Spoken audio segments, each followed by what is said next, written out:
கூட நான் பேச வந்திருக்கேன். இப்போ என்னென்னா இந்த கொரோனா சீசனில் நம்ம படிக்கிறோம். அந்த படிப்பை நம்ம அப்படியே நிறுத்திடக்கூடாது, விட்டுறக்கூடாது. ஏன்னா அந்த படிப்பு தான் நம்மளுக்கு லைஃபு. அதனால் அதை விட்டா லைஃப் வாழாகும். அதனால் இந்த படிப்பு பற்றி நான் சொல்லியிருக்கேன். இப்போ நம்ம ஒன்று படிக்கிறோன்னா அதுக்கு என்ன மனப்பாடம் எப்போ கேட்டாலும் சொல்கிறதுக்கு என்ன பண்ணணும்னா, கடையில் இருந்து ஏதாவது சாக்லேட் பூமர் வாங்கி நீங்கள் மட்டும் படிச்சுட்டே இருக்கும்போது வாயில் போட்டு நல்லா மென்னுட்டே இருந்தீங்கன்னா உங்களுக்கு அது அப்படியே மனப்பாடமாகும். மூளையில் அப்படியே ஏறி நல்லா மனப்பாடமாக ஆகும். அப்போ நீங்கள் படித்து முடிச்சுட்டு என்னைக்கு கேட்டாலும் அந்த பாடத்தை நீ சொல்லு அப்படின்னு சொல்லும்போது நீங்கள் நல்லா அப்படியே சொல்லுவீங்க. நல்லா மனப்பாடத்தில் அது இருக்கும்.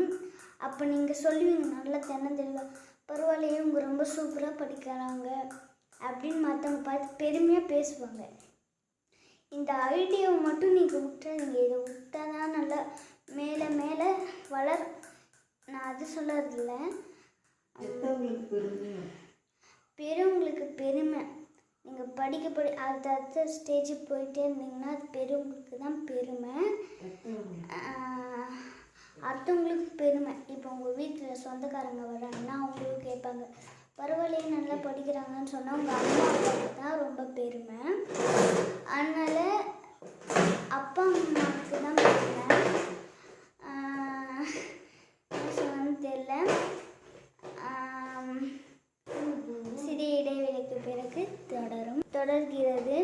நான் ஸ்கூல்லையே ஃபஸ்ட்டு ரேங்க் எடுக்கிறேங்க அப்படின்னு நீங்கள் மற்றவங்கள்ட்ட சொன்னீங்கன்னா பெருமைப்படும். முதல்ல அப்பா அம்மாட்ட சொன்னீங்கன்னா அவங்க ரொம்ப பெருமைப்படுவாங்க. அதை முதல்ல பண்ணுங்கள். சரி, மறந்துடாதீங்க. நான் போயிட்டு வரேன். பாய். அடுத்த வீடியோ நாளைக்கு தான் பண்ணுவேன். இப்போ